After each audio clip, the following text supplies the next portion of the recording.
Hello, I'm Gavin Hoey and you're watching another video tutorial. Today I'm going to show you how I created this image, and it really only takes a few minutes. Well, it takes a few minutes if you've got three things. First thing you're going to need is a grungy background, and I'll put the link on screen on where you can download this one, as I'll give you the link for free for that one. The next thing you're going to need is the Blast from the Past action pack that you can get from my website at www.gavtrain.com. Go and have a little look, download that, buy it obviously, and you'll be doing this in no time at all.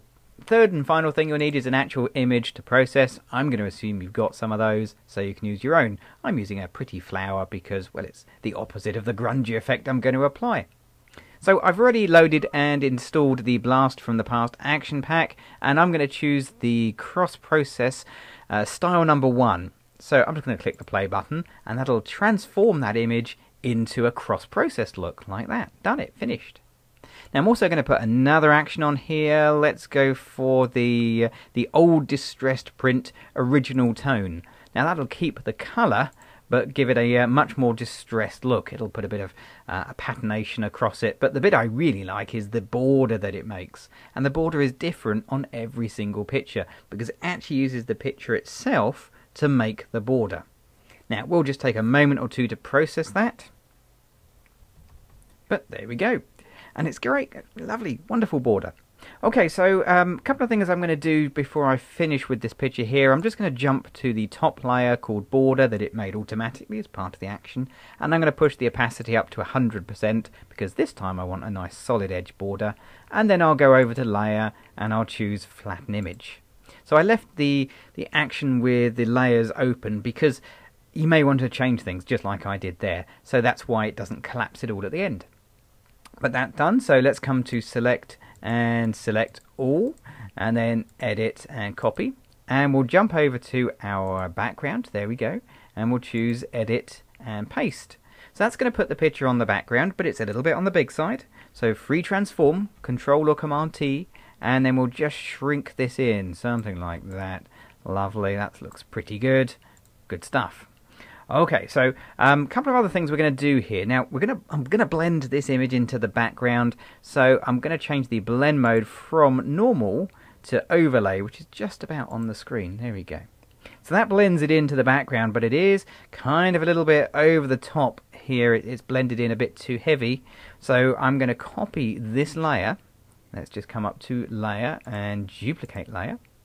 So we now have an exact copy of it, and actually I don't mind that. That looks pretty good, but it's maybe just a little bit too heavy, so I'm going to add a layer mask in here, and then we'll get a paintbrush, and I'll just drop the opacity of this brush down to about 40%, and we'll just paint that in slightly so we get a little bit of the original coming through, something like that. Okay, so that's looking quite good. That's blended in very nicely. Every time I do this it looks slightly different. That's kind of the fun, really.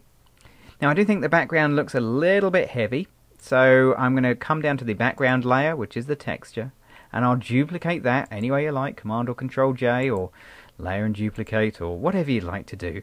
Let's just move things along. We get back to the actions in a minute.